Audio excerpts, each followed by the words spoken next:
Good evening and welcome everybody. This is Kanukki and first time recapper, first time anything really. I'm here today to precap the exciting Season 14 Training Grounds Division I. Joining me on this illustrious broadcast are Lord Blurblord. Hello. And my former 5e nemesis, Rugbart. Good evening. Hello everybody. So, thanks for doing this. This is a bit of a new endeavor for all of us, at least. For me, Lord Blurblord's been around the wheels of a recap division for a while now, after having recapped our division with Rugbart and myself in 5e, GMan. And I've made it to play-ins. Rugbart and Cthulhu Collector, my former div mates, were not so lucky, but have ended up together in Training Grounds I.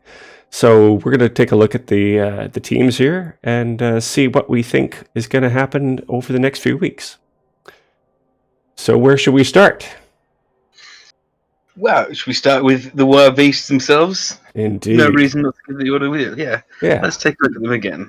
All right. So, War Beasts and Cthulhu Collector, who had some, shall we say, rough luck in our division this season.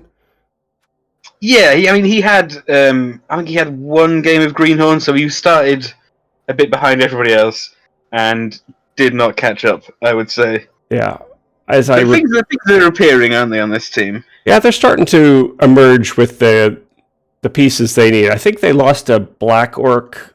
I'm gonna have a vague memory that might have been to me. I'm sorry about that, but. Yeah, Panther Bear getting some good levels on the blitzers that you would expect, and starting to get the blocks on the Black Orcs. And Banana Slug, I think, is this brand new or did he play in the last game? But that Goblin is definitely a recent addition to the team. Yeah, I think in the last couple games. Yes, I know he's very keen to get the Goblin on the team. When he was playing me, he was a bit disappointed he wasn't available. Yeah, I think if you have the Troll, you've got to have the Goblin. Yeah, I think that's sort of a symbiotic relationship for good or for bad. Yeah, like an enabling relationship, maybe. Yeah, codependency indeed. So what do we think? Is that, when I played Orcs in my first college div, it was recommended to skip both Trolls and Goblins just for overall sort of keeping them reliable. Yeah, you definitely make a less reliable team, but if I played Orcs or Goblins, I would take a Troll and a Goblin because they're just enjoyable. It gives you something more, isn't it? I mean, if you look at the sort of the good part of the team, the Blitzers and Black Orcs, it's quite uninspiring, isn't it? So I think you need a little bit of jazz to keep your head in the game. It's a game at the end of the day, and you might as well have fun with it. And yeah, as you say, the Goblins and Trolls make what is ordinarily a pretty predictable team in terms of, get this level up, you get guard, you get block, you get tackle, get mighty blow. And then you give some thought to throwing a Goblin for a one-turn touchdown at the end of a half or end of a game. That spices things up a bit. Well, exactly, and I think the other thing the Goblin gives you is a nice cheap fouling threat, which, as a Necro coach, I'm always fond of a foul. But I do like to see the fact that he's gone for a guard first skill with the Troll. I think one of the first things you need to learn when playing with Trolls is the fact that you actually not doing anything with them is sometimes the right move. Yeah. Having a Troll with guard is a good thing. And that's a pretty standard, I would suppose, normal role for Orc Troll. You're going to get block, of course, if you roll the magic double. Mm-hmm. And later establishing yourself as sort of more of a piece of furniture than a full player, I think. Yeah. Well, we've had some interesting big guys in our division this season so far. So let's see if Wombat can be a cut above the Windows 95s and Patriots of the world. Well, it's a pretty low bar, I'm sure he can. It is indeed. All right. So let's move on to the next theme, which is Octo Chicken, his IKEA themed team of Swedish flat pack furniture. What do we think of this? Oh, no Billy bookcase. Very sad to see. Poang. I've owned a Poang in my lifetime before. I have a stack of packs in my... It's interesting, pax, of course, in Latin means peace, and that's pretty much the most violent piece he's got on his... Yeah, whatever the opposite of a nominative determinism, right there. Indeed. He's going to be missing his Malmieti for the next game. That's just a MNG, I believe. Nothing more serious. But it looks like, a fairly nice Norse team. He's got stat up, strength on the runner. Perhaps the Elves would be the least cooked köttbullar, or Swedish meatballs of the group. Which, I mean, they are the most frustrating places to level. And, I mean, they're actually pretty close, aren't they? You've got 1 on 14 and 1 on 5. So I think they've actually done a pretty good job there. And obviously the Berserkers, obviously packs are zooming away, which they do. But I think Hillestad, the runners are like, that's your fun piece on Norse, so you can have a little bit of a excitement with. And the stat up definitely means that could be quite a spicy piece. It has to be said, looking at the division, this is the team I'm most worried about, not just because it's got the killer on it, but that strength 4 blood sure hands is going to be a devil to get the ball off. Yeah, absolutely. Like we were talking about in the play in C yesterday with Kongsian's Rat team, a team that has both the offensive and the kill skills at this kind of level of development can be quite a handful. Definitely. I can't remember mine up, but I want to get them out of the way like first game so that I don't have to face the Yeti as part of it. Or wait until somebody else has had a chance to have a go at the AV7. I suppose that's the other thing we should note, that you're still missing one of your coaches. One ticket still to be accepted, and I guess if it's not claimed in the next few hours or so, that'll be rolling into an admin placeholder, which is unfortunate. Do you know who that team is? I don't think the admins have let us name and shame yet. Wonder if we can do that. Yeah. But let's even have an idea of what race it is, because it'll, in a division of 6, it'll put quite a spin on the general flavour of things. If it's yeah, I would imagine it might be someone coming up from the ramp ups, or perhaps some of the. Well, I was going to say, I think those high elves, by the looks of it, I mean, judging by the team, they came up from ramp up. So are they going to do the same thing, perhaps? I would think so. I think that we'll get to them at the end, but the last two teams have ramp up backgrounds. But we'll get to our very familiar and much hated and much bountied Nuke Romantics. A bit Duran heavy on the new romantic theme, I would say, but full respect. Well, yeah, I have to admit they are actually the singles of Duran in order, but obviously with the twist of radioactive elements thrown in. Yeah, nice theme. Well done. And do you want to take us through your team and Rugbart and what you expect and hope to achieve from the remaining games that you've got in the training grounds? Yeah, well, obviously at this point it's going to be development, isn't it? I mean, I'm glad that I finally, after the entire first half of the season, finally got the white with guard back. Having lost it on the first game of Division 5e. It's got to be the Flesh Golem. That's got to be my priority, I think. If nothing else, by the end of training grounds, I want block on the second Flesh Golem and guard on the first one. That's a bit surprising, because I remember it was either the first or the second game you had in 5e where you had the 2 touchdowns on Plutonium Earth to get on the first early level with block there. Yes. Yeah, and you know, I do feel it's important to hand off. I mean, to be fair, there was a discussion in Discord the other day about the fact I said I wouldn't hand off to a Flesh Golem. I wouldn't hand off to a Flesh Golem at that end of the season. Early doors, absolutely. Fair enough. And it was the right time. You know, all I had open to me was a side cage, and if you're going to do a side cage, much better the ball is on the Flesh Golem who can't get served.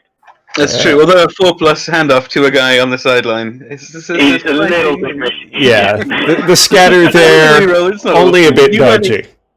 I seem to remember it was like it was like you were in a slightly tight spot, and that was your best way out, and it paid off. Yeah, essentially, yes. It was precisely that. It was like I didn't have good options, so I went for the best risky one. Yeah. But we're missing levels on zombies, but who cares? They're just zombies. They can foul Absolutely. pretty much do you just as well. Do you take a zombie level, or are you actively avoiding zombie levels? No, well, I normally like to have at least one dirty player in there. Yeah. And occasionally I'll let him get to the point where he's got wrestle as well. But yeah, beyond that, I mean, already in this div, I've got the second highest TV before we've even started. So I fully expect that I don't really want to be getting too many levels on there.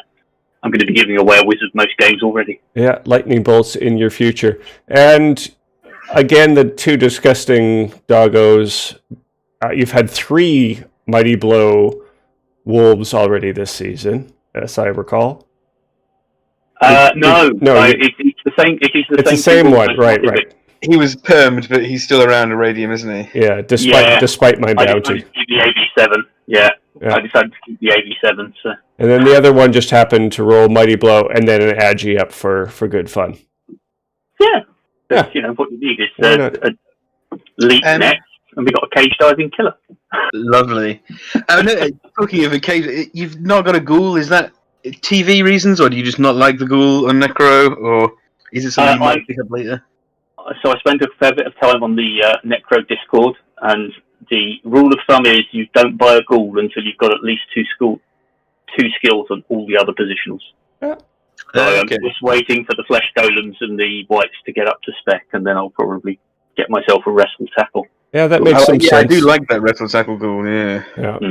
Because the ghouls would otherwise just be hogging all your SPP. Yeah, and they die. Yep. Which means it's a complete waste of SPP. Especially with a few lightning bolts going to be shooting around over your next 5 games. Yes, that is a slight concern. Yeah. All right. Well, good luck to you. Thank you very much. And moving on to our ramping up elves, all lowercase. That's their ambition level. Very informal, you know. Cash elves. So what do we think about this team? They've got, they're coming for ramp up, but they've at least got 6 games in. It doesn't look like they ever made it to the 5 divs proper, but remained in ramp up. But pretty, as you would expect, pretty decent development quickly on a high elf team. Yeah, I mean, this is the biggest team in the div, isn't it, TV-wise? So they definitely haven't suffered too much from not playing as many games. And it's looking pretty good. You've got, 5 dodge? That's nothing to sniff at early on. No, not that much tackle kicking around so far. A couple on Rugbart's team, I think. What did you have? No, not yet. Not yet? Yeah, Cthulhu has 1 Cthulhu tackle, had 1, and that would be it. he's not on his mighty blow as well. That was the Norse I was thinking of, yeah. Okay, yeah, Octo's not no slouch. No, so that would be, depending on how AV7 and dodging goes for the Norse, this could be a day to clean up with some tackle, mighty blow. But he's got some mighty blow himself. How do you think about that first skill on a lineman? I mean, you probably... definitely the normal pick would be guard. Yeah. But also, I think you definitely, on high elves, you definitely do want a mighty blow guy, don't you? So maybe he's just like, get it in there quick. Don't want to lose the opportunity. Guard you will get more doubles, but I guess that's I don't hate that at all. No, but obviously he did get the guard on the other lineman after dodge, so that's pretty handy as well. Plus an agi, and he has a thrower. Yeah, I played a couple of seasons of High Elves actually, and it has to be said, I don't hate the mighty blow on the lineman because the blitzers do tend to get targeted. I lost a lot of blitzers because the real stars of the team are the catchers, and they take a long time to develop. So you do tend to, because you can get to blodge with the blitzers quite quickly. Yeah. You do tend to be using them to try and fend off the opposition. So actually, making the lineman a bit of a target and working towards making that your killer, I don't hate that. And as Lorb and I know from Pro Elves, the main difference in terms of survivability is that the high elf linemen actually tend to stick around a slight bit longer thanks to AV8. It makes them a lot more viable, and I think as well because you've got compared to pros, you have less skills in the positionals as well, and the positionals aren't. The difference between positionals and linemen is narrower.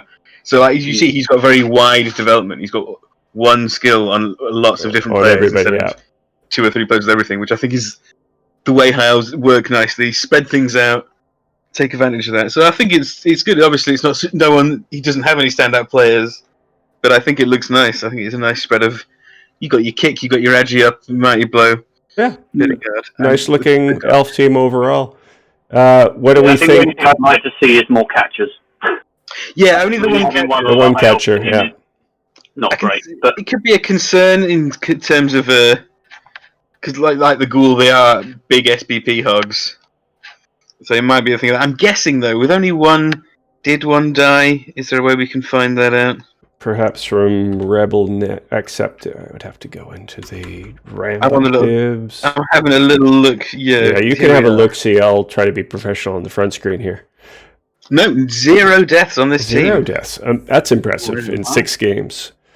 And what do we think of the naming convention? This looks like pretty standard default high elf names. I would say so, yeah. Yes, I believe, yeah. They've got the lowercase name and then default names. I felt this team may have been made in like 3 or 4 minutes. Yes. And then the thrower out of order in terms of blitzer, catcher, lineman, and yet everything is almost otherwise in pretty good SBP order. Yeah, the thrower like 2 up from the... So he's just tucked in, isn't he? But although, then the agi lineman is not. It's a bit of a mess. It's got to be honest. Don't know what's going on there. All right, that thrower, sort that out. We'll provide some OCD feedback for our high elf coach here. But I think if you point this out, most coaches they double down. Next week, the blitzers will be mucked up. As we all know, putting a space in front of your player name is the sure way to get a stat up. And finally, we have the Brett Onions, a Bretonian team with only 2 ramp-up games to its credit. And in terms of the team development, almost nil, but there is a pending level up on Guy d'Aquitaine and a dirty player. Which is like to see that. Yep. Yeah, I think dirty player lineman is maybe the key player for a Bretonian team, so it's good to get that there straight away. Yep, that's a key positional right there. But not much to say. I have no idea about Bretts. I don't know. I don't understand them. I don't know why they're a team. I don't know how to take level ups on them. What do you do with this Brett team? That's why we need Octo Chicken. He's just come from a very successful Brett's team himself. Well. I have to admit, I tried Brett's for all of one greenhorn. Hated every moment of it and never went back. Yep. I'm also a Brett's hater. So. Yeah, they're a really awkward team to play. I find. And it sounds like you agree. It's a really odd combination of skills. Having wrestle on a positional that's called blocker, grated with me every single game. And the blitzers are fantastic, but they're only AV8. And with your linemen having agility 2, they're very hard to protect. You can't easily reposition them. You've got to be so forward thinking with your positioning to get the most out of Bretonians. I have a lot of respect for the coaches who play them well. Oh. That said, I played a couple games with my clan Khemri team against Bretonians and absolutely hated every second of it because Dauntless Blodge just seemed to do things all the time and was ridiculous. So I think, respect to a coach that can learn how to play Bretts well, and I hope Seba Bear develops into one of those coaches and has fun and develops this team. Definitely. All right. So then that's it. The 5 out of 6. We're still waiting on mystery guest number 6. But I'll ask my 2 guests then what they expect to see in terms of the division rank order at the end of things come the next 5 games. Well, for me, I think we're looking at Archetype Chicken and Rugbart as the 2 threats. I think they're both like big elf killer teams. It'll be tough for the High Elves in those matchups, and they've both got a big development lead over the Wild Beasts and the Bretonnians. So I think those are the 2 to watch, and the head-to-head between them will be the one to watch for me. I think the game of the div. Yeah, that'll be I would say as well. And Rugbart, what do you think? Well, after my performance so far this season, I'm never going to back myself. I walked into Division 5E with a fairly healthy TV lead and looking fairly strong, and then proceeded to finish only 1 place above bottom. So I'm not counting my chickens on this one by any stretch. I'm actually really hopeful that Cthulhu Collector has an upturn in his luck, because I think he was unlucky in a couple of the games last season. So I'm hoping he might make a better showing of it. Absolutely. But I would never count on. But yeah, I think the North Octo Chicken's got to be the favourite for me. Yeah. So if you're counting your chickens, there are 8 of them in your team next door. Absolutely. All right. Well, thanks very much. This has been Kanukki and Lord Brainlord and Rugbart. And thanks to all of my guests. And I'm looking forward to seeing what you guys can do with the rest of your 5 games and training grounds. And hope it takes you to a better place for the rest of the season and next. Thanks very much. Yeah, thanks for having us on. It was a pleasure to be here and chat about the teams, and I'll be keeping an eye on them as well. All right. Have a good night, everyone.